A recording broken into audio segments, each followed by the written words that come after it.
From translation, NIV New International Version. This 97th day of the year. Today we are reading passages 2 Samuel 8 to 12. 2 Samuel chapter 8, verses 1 to 18.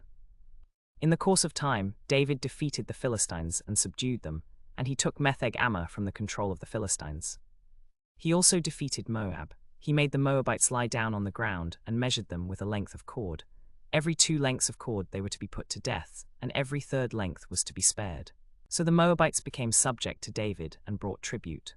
Moreover, David defeated Hadad the son of Rehob, king of Zobah, when he went to restore his monument at the Euphrates River.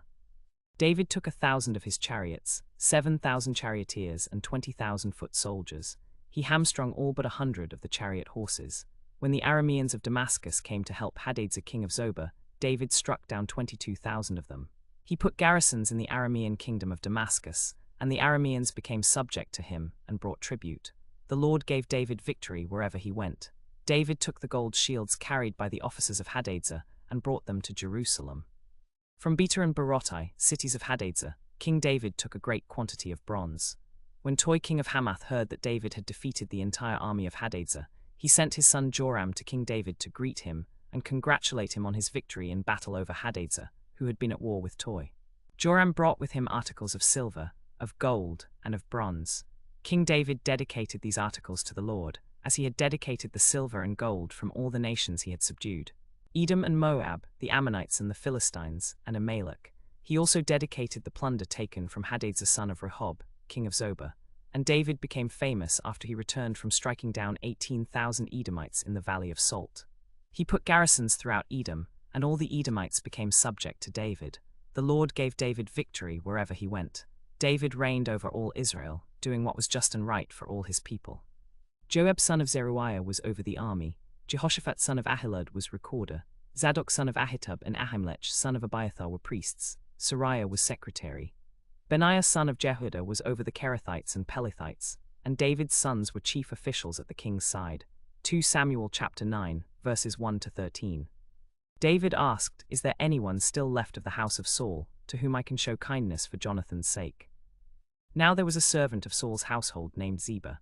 They summoned him to appear before David, and the king said to him, "Are you Ziba?" "At your service," he replied. The king asked, "Is there no one still left of the house of Saul to whom I can show God's kindness?"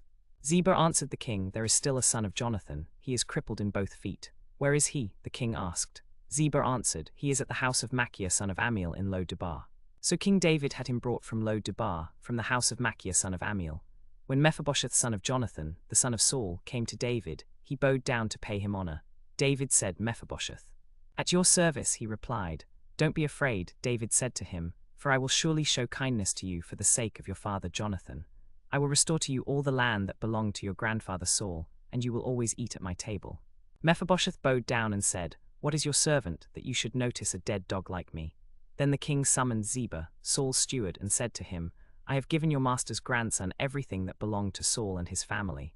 You and your sons and your servants are to farm the land for him and bring in the crops, so that your master's grandson may be provided for. And Mephibosheth, grandson of your master, will always eat at my table." Now Ziba had 15 sons and 20 servants. Ziba replied, "I will do whatever my lord the king commands his servant to do." So Mephibosheth ate at David's table like one of the king's sons. Mephibosheth had a young son named Micah, and all the members of Ziba's household were servants of Mephibosheth. And Mephibosheth lived in Jerusalem, because he always ate at the king's table. He was lame in both feet. 2 Samuel chapter 10, verses 1 to 19. In the course of time, the king of the Ammonites died, and his son Hanun succeeded him. David thought, "I will show kindness to Hanun son of Nahash, just as his father showed kindness to me." So David sent a delegation to express his sympathy to Hanun concerning his father. When David's envoys came to Hanun in the land of the Ammonites to express sympathy to him, the Ammonite commanders said to Hanun, "Do you think David is honoring your father by sending envoys to you to express sympathy? Haven't his envoys come to you only to explore and spy out the country and overthrow it?" So Hanun seized David's envoys, shaved off half of each man's beard, cut off their garments at the buttocks, and sent them away. When David was told about this, he sent to meet them, because the men were greatly ashamed. The king said, "Stay at Jericho till your beards have grown, and then come back." When the Ammonites realized that they had become obnoxious to David, Hanun and the Ammonites sent 1,000 talents of silver to hire chariots and charioteers from Aram-Naharaim, from Aram-Maacah, and from Zobah. They hired 32,000 chariots and charioteers, as well as the king of Maacah with his troops, who came and camped near Medeba, while the Ammonites were mustered from their towns and moved out for battle. When David heard of this, he sent Joab out with the entire army of fighting men. The Ammonites came out and drew up in battle formation at the entrance to their city, while the kings who had come were by themselves in the open country. Joab saw that there were battle lines in front of him and behind him, so he selected some of the best troops in Israel and deployed them against the Arameans. He put the rest of the men under the command of Abishai his brother and deployed them against the Ammonites. Joab said, "If the Arameans are too strong for me, then you are to help me, but if the Ammonites are too strong for you, then I will come to help you. Be strong, and let us fight bravely for our people and the cities of our God. The Lord will do what is good in his sight."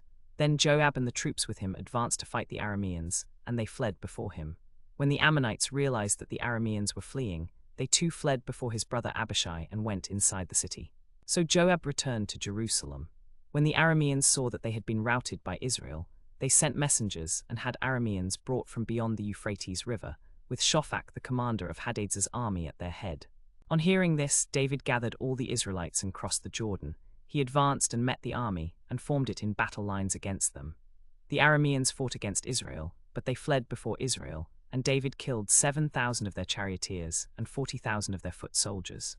He also killed Shophak the commander of their army. 2 Samuel chapter 11, verses 1 to 27. In the spring, at the time when kings go off to war, David sent Joab out with the king's men and the whole Israelite army. They destroyed the Ammonites and besieged Rabbah, but David remained in Jerusalem. One evening, David got up from his bed and walked around on the roof of the palace. From the roof he saw a woman bathing. The woman was very beautiful, and David sent someone to find out about her.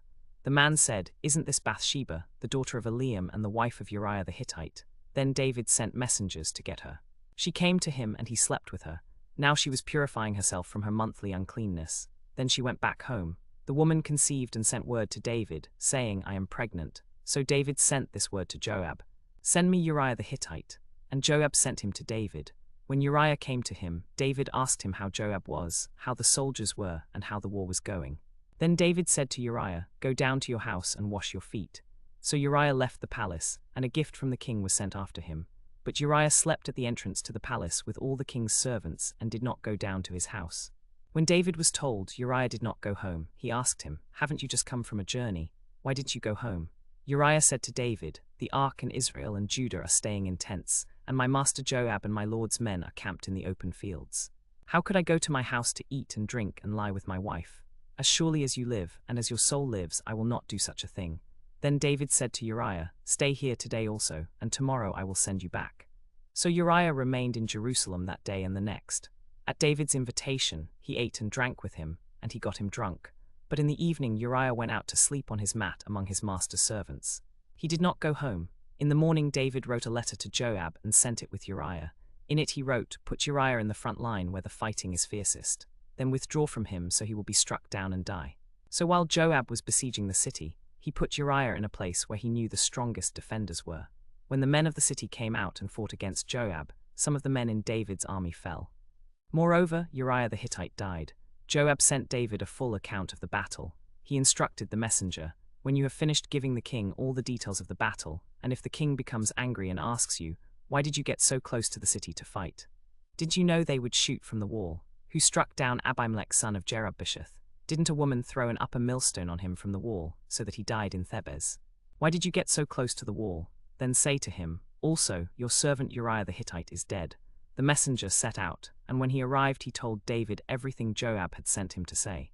The messenger said to David, "The men overpowered us and came out against us in the open, but we drove them back to the entrance of the city gate. Then the archers shot arrows at your servants from the wall, and some of the king's men died. Moreover, your servant Uriah the Hittite is dead." David told the messenger, "Say this to Joab, 'Don't let this upset you. The sword devours one as well as another. Press the attack against the city and destroy it. Encourage him.'" When Uriah's wife heard that her husband was dead, she mourned for him. After the time of mourning was over, David had her brought to his house, and she became his wife and bore him a son. But the thing David had done displeased the Lord. 2 Samuel chapter 12, verses 1 to 31. The Lord sent Nathan to David.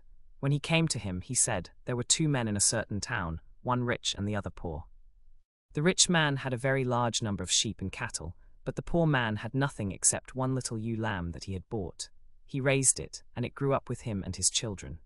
It shared his food, drank from his cup, and even slept in his arms. It was like a daughter to him.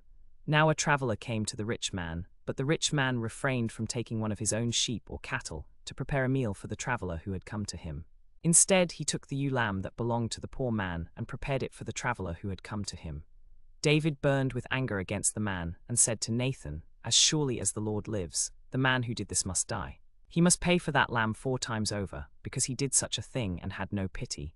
Then Nathan said to David, 'You are the man. This is what the Lord, the God of Israel, says. I anointed you king over Israel, and I delivered you from the hand of Saul. I gave your master's house to you, and your master's wives into your arms. I gave you all Israel and Judah, and if that had not been enough, I would have given you even more. Why did you despise the word of the Lord by doing what is evil in his eyes? You struck down Uriah the Hittite with the sword and took his wife to be your own. You killed him with the sword of the Ammonites. Now therefore the sword will never depart from your house, because you despised me and took the wife of Uriah the Hittite to be your own. This is what the Lord says. Out of your own household I am going to bring calamity upon you. Before your very eyes I will take your wives and give them to one who is close to you, and he will sleep with your wives in broad daylight. You did it in secret, but I will do this thing in broad daylight before all Israel." Then David said to Nathan, "I have sinned against the Lord." Nathan replied, "The Lord has taken away your sin. You are not going to die, but because by doing this you have shown utter contempt for the Lord, the son born to you will die." After Nathan had gone home, the Lord struck the child that Uriah's wife had borne to David, and he became ill. David pleaded with God for the child. He fasted and spent the night lying in sackcloth on the ground. The elders of his household stood beside him to get him up from the ground, but he refused, and he would not eat any food with them. On the 7th day the child died. David's servants were afraid to tell him that the child was dead, for they thought, while the child was still living, "We spoke to David, but he would not listen to us. How can we tell him the child is dead? He may do something desperate." David noticed that his servants were whispering among themselves, and he realized the child was dead. "Is the child dead?" he asked. "Yes," they replied, "he is dead." Then David got up from the ground. After he had washed, put on lotions, and changed his clothes, he went into the house of the Lord and worshipped. Then he went to his own palace, and at his request they served him food, and he ate. His servants asked him, "Why are you acting like this? While the child was living, you fasted and wept, but now that the child is dead, you get up and eat." He answered, "While the child was living, I fasted and wept. I thought, who knows? The Lord may be gracious to me and let the child live. But now that he is dead, why should I fast? Can I bring him back again? I will go to him, but he will not return to me." Then David comforted his wife Bathsheba, and he went to her and lay with her. She gave birth to a son, and they named him Solomon. The Lord loved him and sent a message through Nathan. He named him Jedidiah because the Lord loved him. Meanwhile, Joab fought against Rabbah of the Ammonites and captured it. Joab then sent messengers to David, saying, "I have fought against Rabbah and taken its water supply. So gather the rest of the men and encamp against the city and capture it. Otherwise I will take the city, and it will be named after me." So David mustered the entire army and went to Rabbah and attacked and captured it. He took the crown from their king's head. The crown was gold, and it weighed a talent, and it was set on David's head. He took a great quantity of plunder from the city and brought out the people who were there, consigning them to labor with saws and with iron picks and axes, and he made them work at brickmaking. He did the same to all the cities of the Ammonites. Then David and his entire army returned to Jerusalem.